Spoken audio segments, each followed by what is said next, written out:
Il y a un an, un grave incendie se déclarait dans un immeuble de la Porte de Saint-Cloud. En quelques minutes, une grande partie des appartements a été ravagée. Et depuis, aucun des 35 foyers n'a pu réintégrer son logement. Heureusement, aucun décès n'est à déplorer.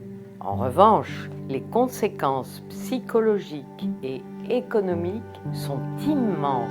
Nous nous sommes constitués en association pour défendre nos intérêts. Bonjour, je suis une des sinistrées et je suis la première à avoir vu les flammes dans l'appartement où le feu s'est déclaré. Il était environ 13 h, j'étais avec une amie résidente de l'immeuble chez moi et nous avons senti toutes les deux une odeur de brûlé. Donc je suis d'abord en fait allée voir dans ma cuisine pour voir si ça venait pas de chez moi et je me suis rendu compte que non.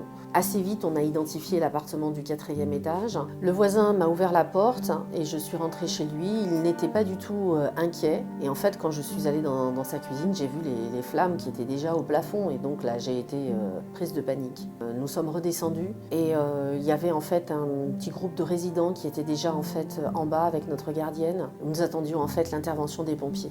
Et je me souviens qu'à ce moment-là, j'ai réalisé à quel point c'était vraiment très très grave quand j'ai vu l'appartement complet qui était en feu. Il y a un moment où je me suis effondrée parce que soudain je me suis dit que j'allais tout perdre, et notamment mon outil de travail, mon piano, que je n'ai toujours pas retrouvé en fait. Un an après, il est toujours coincé dans l'immeuble. C'est un gros trauma en fait, c'est pas juste les dégâts matériels qui, bon ça c'est terrible, mais bon c'est rien. Dieu merci, il n'y a pas eu de mort dans cet incendie, il y a eu des blessés. Je suis suivie depuis plusieurs mois par le centre de stress psychotraumatique à l'Hôtel Dieu. Ils ont fait un travail formidable parce qu'il y a eu des moments où vraiment c'était très dur. L'immeuble a fermé pour des raisons de sécurité. Il a réouvert le 24 février, donc tout le monde y a eu accès. Et moi, j'étais particulièrement heureuse puisque au-dessus du 4e étage, l'accès nous a été interdit. J'ai donc pu rentrer à nouveau chez moi, constater l'ampleur des dégâts.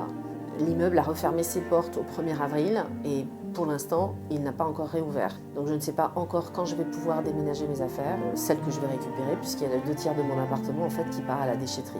Mais j'espère surtout récupérer mon piano qui est sauvable, qui doit partir en restauration et qui est mon outil de travail.